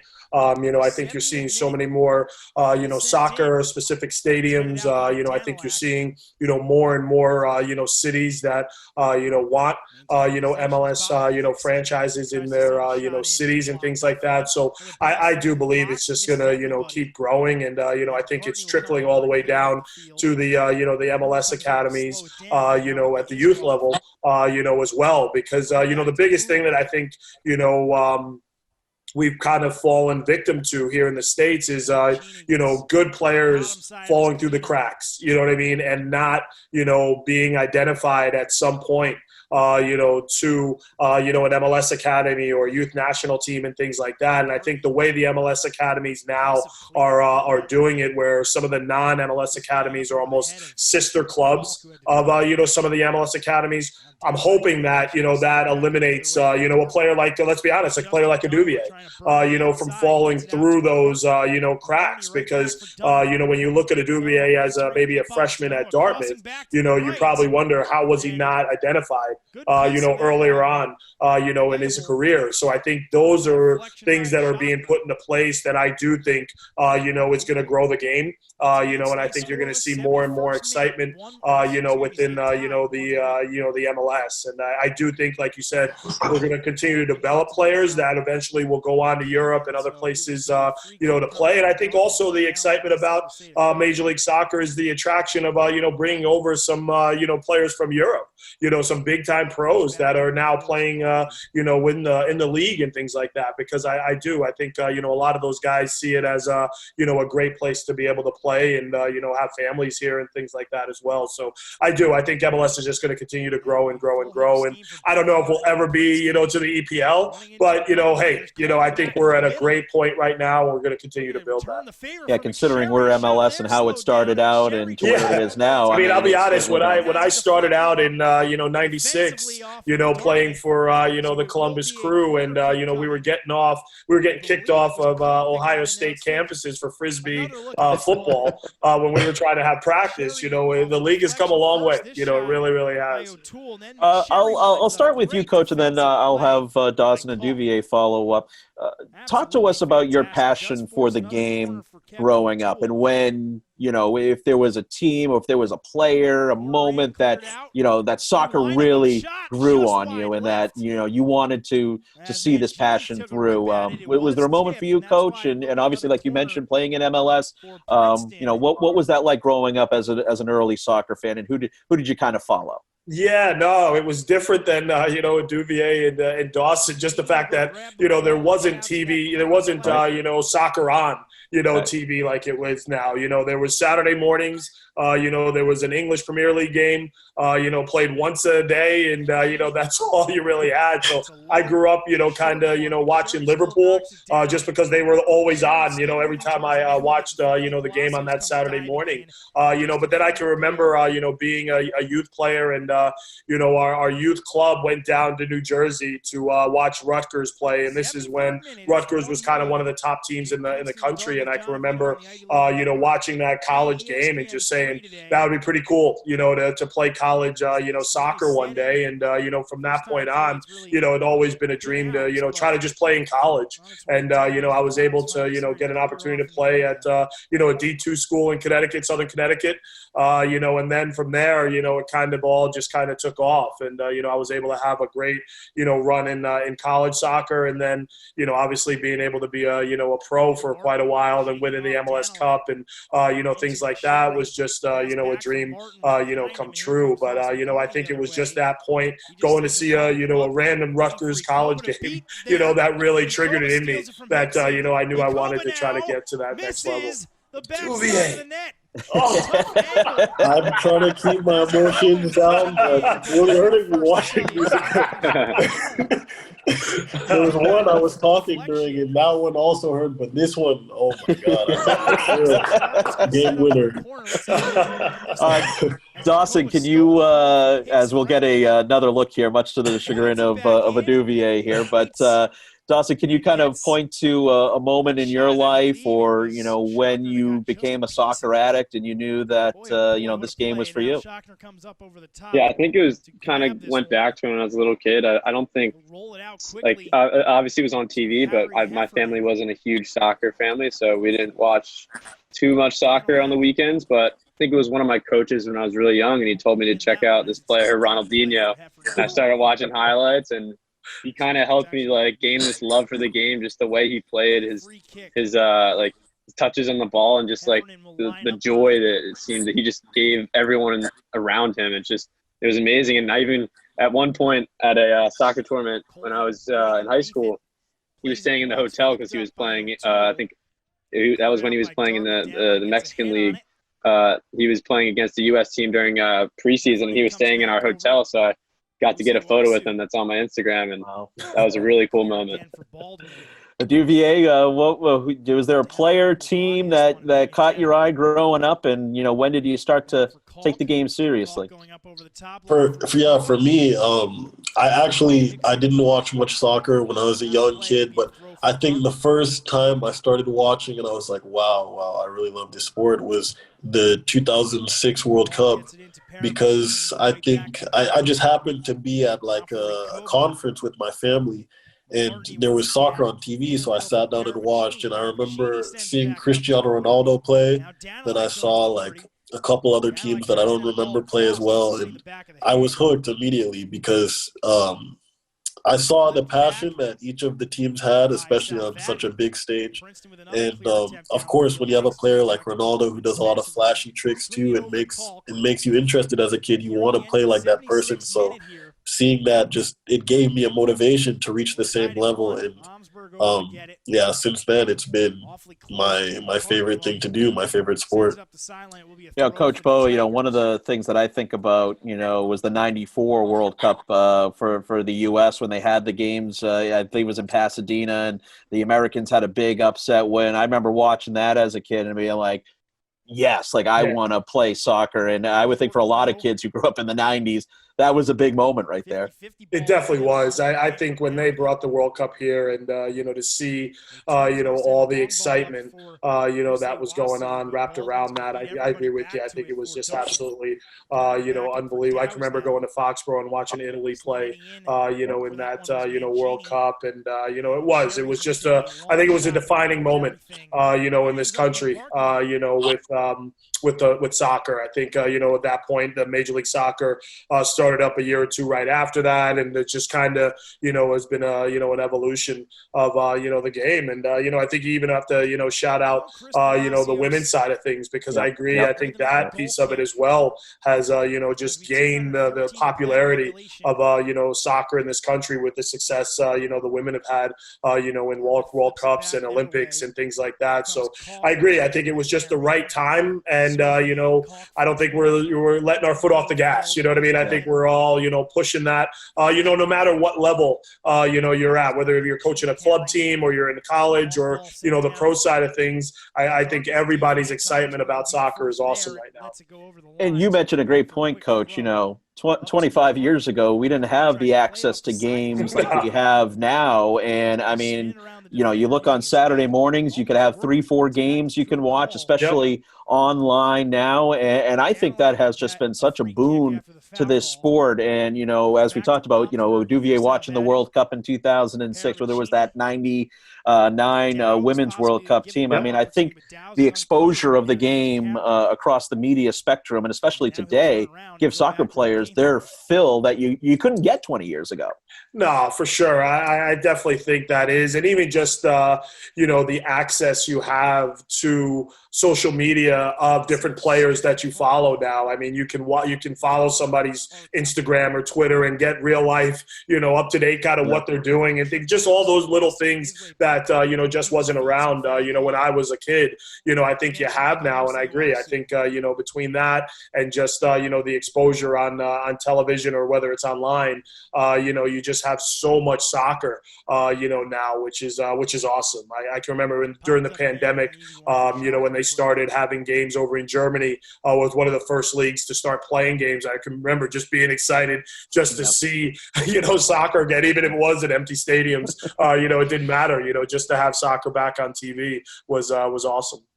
And, Dawson and Duvier growing up, and even to now having that access to, not only watching games, but even, watching tape on yourself, during the season. I mean, was that something kind of new for you guys going into the college game? Dawson, I'll start with you. Did you break down a lot of film watching your games, or how did you kind of go about that approach? I mean, before college, I would say I think I was lucky enough to be in a program like the Philadelphia Union Academy, where we had the opportunity to watch game film. And we had, I think every Monday, 30 minutes before practice, we'd sit in our locker room and we'd put it up on the TV and we'd watch certain plays and we'd go over it. And they also gave us our own accounts where we could look at our film on our own. And I think it carried over into college, and where we had some of the same opportunities. But I definitely think that plays a big role in developing as a player. And it's definitely helped me a lot out throughout college. Duvier, do you watch a lot of film in preparation? How has that developed during your soccer career? Before Dartmouth, because I don't think the clubs I played on were not really invested in video highlights of the games, and it was also just hard to find in general of teams that were playing. It was kind of tough for me, but I think that starting at Dartmouth, I spent a lot more time watching film. And it helped me not just in terms of team positioning, but also in terms of individual flaws I could improve in my game. even now, I watch games sometimes and I think like, okay, this is something I can fix immediately. And for sure, if you play a game, you may have a good feeling about yourself, but after you take time to relax and sit back and look at everything, you get a better understanding for what you can do better. And I think it's helped me a lot. And for sure, it helps teams in general to have that available. Coach, how often are you incorporating film? How often are you showing guys clips? I mean, are you, is it more that visual, or do you like to get everything on the field? Like, how do you incorporate that technology in today's game? Yeah, a little bit of both. I mean, I think obviously we go over it, with on the field and things like that. But just watching video, after our games, just so that we can kind of break down different areas that we were really good, some areas that we need to do a little bit better in, and then even just breaking down video with individual players, because some things that we want to go over with the team, we at that point we may not go over it with that individual. So even just having smaller group video sessions and things like that is huge. To be honest, even right now during the pandemic, I don't know how much our guys like it, but we're actually doing an exercise where we're having small groups break down all of our Ivy League games from last year, and they present it to the group via Zoom, and it's a good exercise, at least for a coach's side of it. It's a real good exercise, just to kind of see what they're seeing. I think that's the biggest thing for us as coaches. We kind of want to get an idea of what they're thinking, what they see, so that now we can understand if they understand what we're talking about, or if we have to go a different approach, on how we, teach it. So, we definitely, use, video technology quite a bit. Now, I got to ask, of course, we're watching this game here, and the candy cane uniforms, as they're affectionately known here at Dartmouth. Now, who makes that decision on which unis to go with? And I do like them from a broadcaster standpoint. Very difficult to see what numbers are on. They are cool, but how did that kind of come about, and who chooses that role there? What jerseys you're going to wear? I'll let Dawson and them answer this one for this game. I don't know who chose, for this one, and then I'll answer something a little different after. Yeah, I guess, I mean, I can go there. I mean, I think these jerseys were something that I think we decided as a team that we liked them a lot. So we were like, something every single Ivy home game we would wear, and obviously to a certain extent we thought it brought us luck, and we just love the long sleeve with the stripes, and then you gotta look good, feel good, play good. I mean, unfortunately, I don't think we have many more, just because I think we started to run out of numbers, but they were some of my favorite jerseys that I've worn at Dartmouth. That's why I had to let Dawson answer that, because I know he loved Duvier, yay or nay on the candy cane uniforms? They were a yay for me. I had a lot of success in them, and they looked cooler than the rest for me. So, yeah, I was always happy to wear them. It's funny, Brett. We have a brand new set of jerseys, home and away. And I'll be honest, guys that wore those jerseys, they love them. You know what I mean? And, it's too bad that we kind of ran out of numbers a little bit, but, they're definitely, I can understand the sentimental value, these guys hold to them for sure. Now, I got to imagine, we talk about locker room, team chemistry, when you're on a roster of guys, you have to have your characters on that team. Dawson or Duvier, was there anybody on that roster that, was the team clown, always had a good joke ready to go, or, every team's got that one person. Did you guys have that? Yeah, for sure. In my time, I'd probably say it was Jordan McNair. He was a 19 as well. I don't know who that guy is now, but I'll let Dawson answer. Yeah, I definitely agree. I mean, he was a junior when I came in, but Jordan McNair was always a guy who would put a smile on your face when you walked in the locker room, but at the same time, when you walked out in the field, he's working his butt off every single day. But yeah. Yeah, Coach, I got to imagine, one thing at Dartmouth is, encouraging, guys to be themselves and to be their own person. And, and that's the great thing about playing team sports, and I said this the other day, you know, it's not so much the wins and losses you remember, but it's those relationships that you built and, you know, those funny rides on the bus. You know, it's those small things you remember. And it just, you know, the one thing I've always gathered about Dartmouth men's soccer is that, you know, the boys are close, that everybody's close. And that's got to make you feel proud as a coach when you hear those stories and, you know, and these guys are bonding and they truly like each other. Yeah, no, for sure. I think that was something that, I'll be honest, I sensed right in the, you know, the interview process. You know, I had to meet with a small group of, you know, players in the interview process, and just listening to them, you know, talk and go back and forth and things like that, you could generally sense that, you know, they just enjoyed each other. And, you know, I think that's something that, you know, continues now. You know, we haven't had the, you know, the success of teams past, you know, in my first 2 years here, but, you know, that part is still the same. You know what I mean? The guys truly enjoy, you know, being around each other. They enjoy, you know, seeing each other on a daily basis and playing obviously with each other, you know, whether that's training or games and things like that. And I agree. I think, you know, you can see, you know, just some of the bonds that are made and how much they last, you know, even after they're, you know, done here, you know, at Dartmouth. And I think that's something, you know, really special. I've been asking this question to all the athletes that we've had here on Big Green Sports Classic. So, Duvier, I'll start with you. Your least favorite Ivy League road trip is what? I think it has to be, it's Penn, isn't it? The longest for sure. Penn, the thing is, yeah, I think Penn's must have been like 10, was it 10 hours or 7 or something like that? It's a hike. It's too far is the answer. There was actually, it's funny that you bring it up because I remember my freshman year, I had a homework assignment that I was supposed to do on my laptop. And so I was thinking, okay, the game is on Saturday. I'll just leave my books, my homework and everything back in my dorm. Remind you, this was my freshman year, so I didn't really understand how Dartmouth worked. That still probably wouldn't have been enough time to get everything done well. But I went to the game. We left on Friday after our classes in the afternoon. Traveled all day, got there in the evening.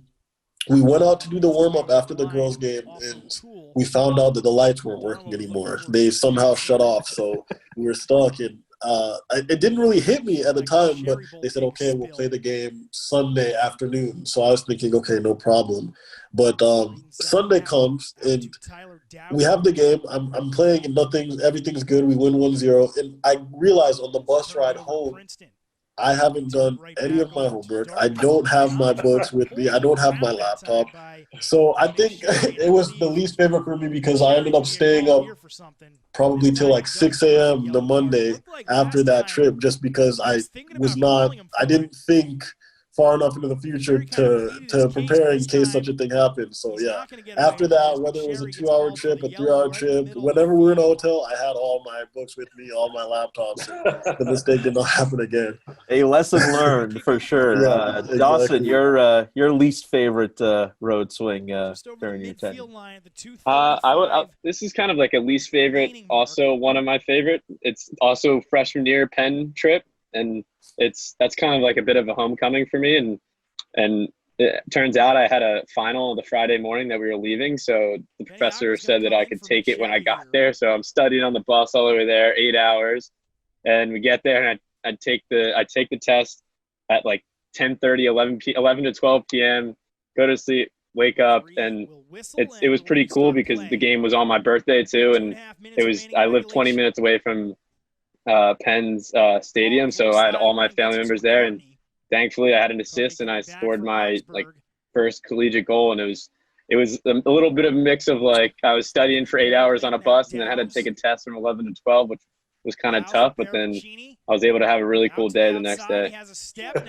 Fascinating, Coach. Nobody said Cornell. That's usually the favorite That's a rolling. Penn is tough. Penn's a tough one just because of, I feel like you hit traffic and, you know, before you know it, you've been on the bus for, you know, 5.5, 6 hours. And, you know, it's a tough one. Yeah. Yeah, I would also, you know, especially you mentioned traffic, Columbia. If you don't hit traffic correct there, you could be sitting in New York City for a while. But I got to imagine, Dawson, you know, those bus rides, you know, with the teammates, with the guys, you know, again, those are the type of memories that you hold there. And I got to imagine, as long as the trips were, that they were fun and you're with your friends, and that's got to account for something. Yeah, definitely. I mean, there's an unquantifiable amount of memories I've had in those bus trips, and definitely it's heartbreaking that we're not allowed to have them this year. But those are memories I'll have for a lifetime. The games that we played in the back of the bus, the funny Snapchats that we send to each other while we're all sitting together. It's really a fun experience. And as we gear up here, final minute of regulation here, of course, Big Green Sports Classic, 1-1 our score here on September 30th, 2017, the Ivy League opener between the Big Green and the Tigers. As we saw a little while ago, Justin Donawa tying up the game at 1 apiece. And Dawson, I'll ask you as we get towards the final minutes of this regulation here, just kind of the thinking of this game again. You guys are getting good shots off. You guys are dominating in corner kicks, but those pesky Tigers, they kept hanging around there. Yeah, I mean, definitely. I think the mindset here is that, like, it's going to come. I mean, I definitely, as you can tell by watching it, we're on top of them. And I think we've had a number of opportunities, and it being my first Ivy League game, it was definitely a battle. But I definitely remember feeling like, it's coming. Like we scored the equalizer. We're getting opportunities. It's gotta fall eventually. Of course, the final seconds winding down here, and we'll be going to overtime as the Big Green and the Princeton Tigers here on Big Green Sports Classic from September 30th, 2017. Stick around. We'll have that overtime action coming right back here on Big Green Sports Classic. Stay with us.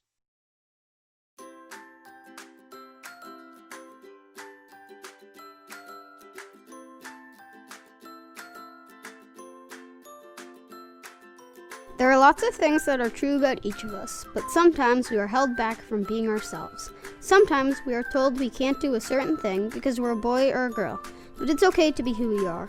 Girls can be messy and boys can be neat. Girls can be fast and boys can be creative. It's good for both boys and girls to talk about their feelings and to clean up their messes. It's okay for all of us to be scared, brave, loud, quiet, gentle, and smart, and it's always good to ask for help when we need it. We get to decide who we want to be and how we want to spend our time. All that matters is we are genuine and no one is getting hurt. I'll support you in being yourself, and I hope that you'll support me.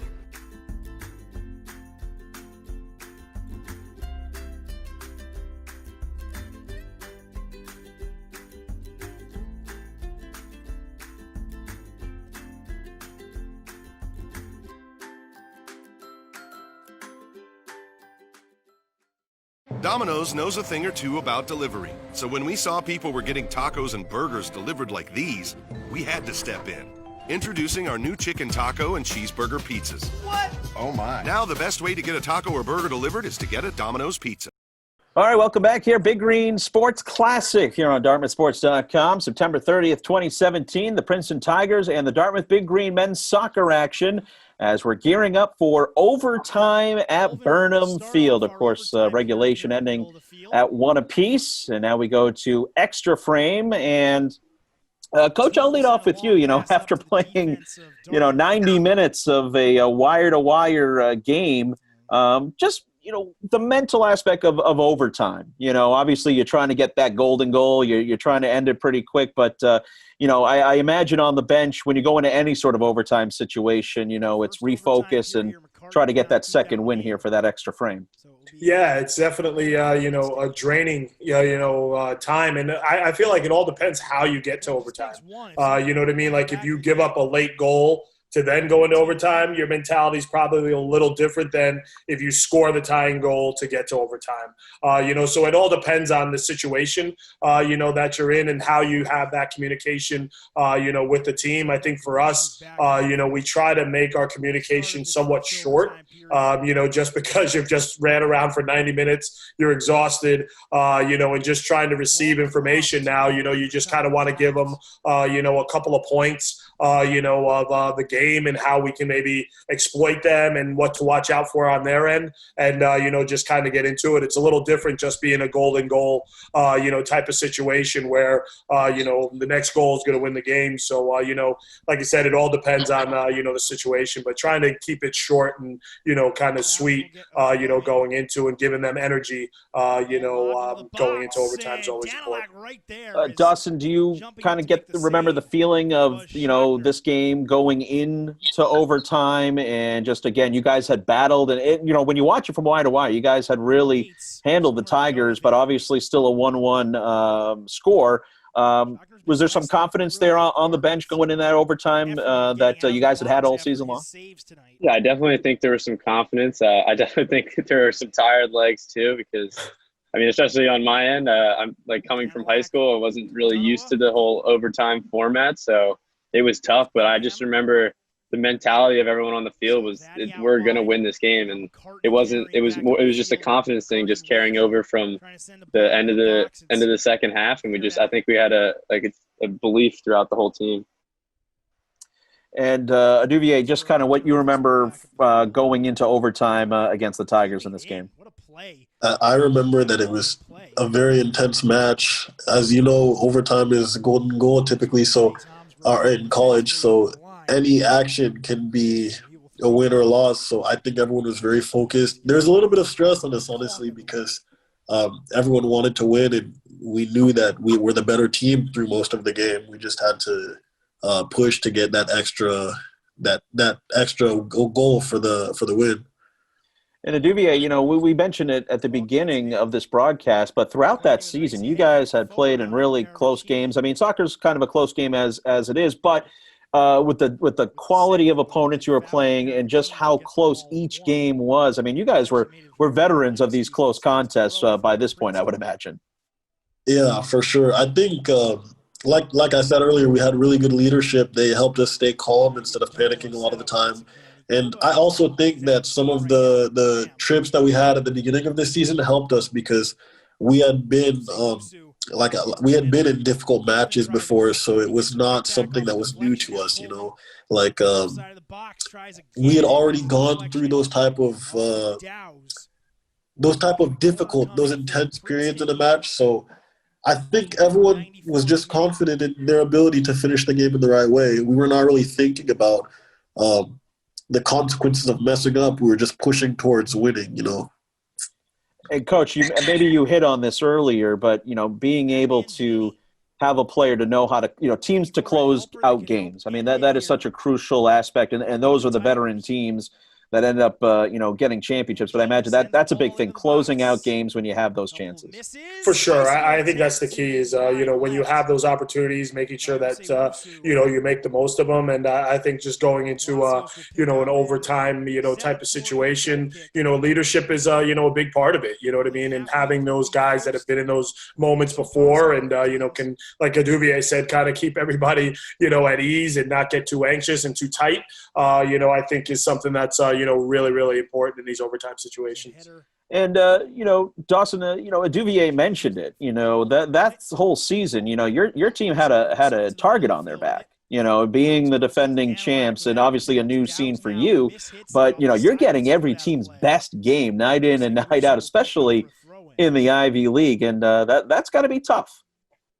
Yeah, it definitely was tough. And I remember that was something the team would address very often, that we, because of the success that the program had in the past, every team was out to get us. And I think that mentality that we know every team is going to give their best effort pushed us even farther into doing well that season. And Coach, when you first took over this program, you had a good chunk of these guys with you for that first season. And, and you mentioned it earlier, just the kind of camaraderie, and it kind of seemed like a very seamless transition for you, which, that's not always easy when you kind of get into a new program. But I imagine the players that you had and the program that had already been established, the culture that you talked about, that had to make it a little bit easier for year one when you came into Dartmouth. Oh, for sure. I think that was, the biggest piece of it. And I told these guys, even after that season was over, was just how important them receiving me and new information, and things like that was, seamless. Like I said, at the end of the day, I just regret that we couldn't have everybody healthy, at the same time, because I think when you look at Noah, Paravicini, Aduvier, and even Justin, I don't think we may have only played maybe one game when they were all fully healthy. You know what I mean? And so when that happens, it's tough. You know what I mean? But I think if we had all those guys healthy, I don't even think it would have been close. So yeah, it was, but it definitely was, and I give all credit to the players, for being really open to, different ideas, different, language and things like that, with them. Coach, was it just, your team was just snake bitten that year with the injuries? Was it just kind of a snowball effect? We really were. Right when we thought we had, Duvier was coming back, Justin went down against Vermont. You know what I mean? And so it was just always something. One guy was always out, for the team. And, and then Noah, was carrying a groin the whole season. So, it was just, it was challenging. Just not having a full complement of, players. Because I'll be honest, this group here, watching this game again, when you add Wyatt, you add Danilak, you add Douse to this group, it's a special team. You know what I mean? And, even minus those guys, we still had a real special group. And Aduvier, that had to be difficult that season, and you kind of alluded to it earlier here on the broadcast. But again, the tough times make you stronger, and that had to be a tough time for you for sure. Yeah, I think to this day it's the most difficult season I've had to deal with in my whole life, because I started the season with like a really big desire to play. I wanted to help the team. I wanted to win another Ivy League championship and make a run for the NCAA tournament. And I think everyone could agree that it was possible, because even though we lost very, very significant players in Wyatt, Matt Danilak, Tyler Dallas, we had players who had always been there in those difficult moments as well. So I think that we could have stepped up for sure. The 19th class could have, and not to say that leadership wasn't there, because there were players that did not play much in the previous season that did have leadership roles that year, and I think that they definitely had a positive impact in the team as well. But for me personally, it was just frustrating, because I played one or two games, then had a hamstring injury. Then I think I came back in the middle of the season, played 15 minutes, and then injured the same hamstring again. And by the time I could finally make a return, I think we were already mathematically eliminated from winning another Ivy League title. So it was more about just finishing my college career and our team's college career and the 19th college career in a way that was positive, that we could look back on and say, yeah, we're proud of even this season, which I think I was able to accomplish in the time I played, because although I didn't get the goal I wanted, I still learned a lot through it. And even being on the bench and just having to support players with an injury was beneficial to me, because it gave me a perspective that was different. I tried to find ways where I could be beneficial without actually playing, and it was new to me, but I think for sure it helped, and I felt at peace with that, because I knew I gave everything I could. And as we have the final minute here of overtime, Coach, before we because we know you're tight on time here, but just kind of your final thoughts on this group. As we mentioned, we've had a lot of accolades on this group, but just if you had to take away one thing from that, from those group of players that you see here that came in 2017 as well, what's the one thing you think you'll take away? Just resiliency, brotherhood. Those are, things that, really stood out to me. Was just that their resiliency in that season, new coach, injuries, everything. Like Duvier hit it right on the head. Those guys wanted to leave a legacy of, what they were about, not only in this, window of a year with me, but just over their 4 years. And, I think they can all walk away, from their senior year feeling like I gave everything that I have to this program. And, we're forever indebted to them, for, the legacy that they were able to leave here. Dawson and Duvier, I'm just going to let you guys kind of banter here for the final 3 minutes, not to tip our hand here in the spoiler alert, but as we are in overtime number 2. And I just kind of, just kind of free form here and just kind of what you're seeing and eventually leading us to the game winner. I'll go ahead now. Just looking from the kickoff and also seeing the team move the ball around, it's clear we came with a lot of energy. I didn't even realize it actually. Now that I'm seeing it again, I'm really amazed at how much energy we were able to contribute straight from the whistle. And yeah, it is impressive because after playing, I think now over 100 minutes and having tired legs, we're still everyone's all running into the right places. Everyone is focused. I don't see anyone on the field that looks like they don't want to win this game. And it's a testimony to how much effort the team put in general over those 4 years that we had success. And yeah, definitely. I mean, I would reiterate all the same things that DVA said. I mean, as you can see, like from that kickoff of the second OT, we have them pinned back, and I think it's hard. I think it's hard to think back that long ago, but I just definitely remember that mentality where like the team talk before, where we're going to get that goal, and no matter how it comes or when it comes, we're going to do it. And I definitely think you can just see that by how much, like you can see like the little balls that everyone's sprinting for, everyone's getting to their positions, but yeah. Of course, yeah, go ahead, Aduvia.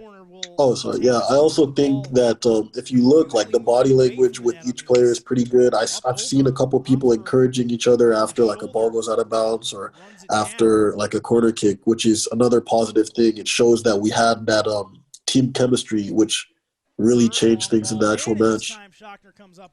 Yeah, and it seems like the ball possession for you guys, we're just in the Princeton zone. Even in the first few minutes here, the second overtime, and Aduvia, you're right. I mean, you guys came out with a lot of fire in that second overtime. Yeah, looking back now, I'm amazed because even in the teams I play with now, I think it would be difficult to ask as a coach for the players to come and give this much effort, even after playing so many minutes. But the fact that we were able to do it without any type of, without any motive. I guess the coach probably gave motivation during the break, but this looks all internal to me because I don't think this is something that you can just bark into a player for them to understand it. It looks like, you see that everyone has a desire to win. I think even now, like, you can see maybe people are a little bit tired. I don't know who that is. That's who had his hands on his knees for a second, but I think I was fixing my shin guard, but okay. Yeah, okay. All right, I think this is the big moment right here, guys. McCartney runs over the ball. It's Dunowa that sends the lob in. And the ball is in the back of the net. It's a goal. Yeah, it was a good feeling, honestly. Amazing feeling. The game winner, Matt Danilak, knocking it in at 1:13:25. Justin Dunowa, wide Armsburg, gonna get the helper on that, and the crowd goes crazy, just like you were talking about, Aduvia, jumping into the crowd. Exactly. That had to be a great feeling. Yeah, it was special for all of us. Even you can see like all the substitute as well rushed over. Everyone's hugging. It's a great feeling for sure. This was a great team. So the Dartmouth Big Green take care of business at home in the Ivy League opener, as we'll get one more beautiful look here. It was bounces to the middle. Looks nice the second time around. Gotta like that. As Big Green Sports Classic, and it was a classic from September 30th, 2017. The Big Green coming away with a 2-1 win. Dawson and Aduvia, before we let you go, I'll give you the final word here. And I guess I'll ask you this. What Dartmouth men's soccer means to you, what it means to you now, where you sit, in your lives. Obviously, Dawson, you're still finishing school. At Duvier, you're playing professionally. But what that has meant to you, what this experience has meant to you, what it will mean for you moving forward. I guess I'll go ahead. I think looking back at this game, I'm filled with so many memories of all of ways that I grew as a player and as an individual at Dartmouth. And I look back and I'm so thankful that I got to experience my time there, even though probably maybe in this moment I didn't realize how much of an effect it would have on my life after graduation, but I see that there are definitely characteristics like resilience, determination, having like a team chemistry that that I can take with me for the rest of my life. And then looking beyond that to just my overall my time at Dartmouth, that adaptability and being able to manage a lot of things going on has been beneficial.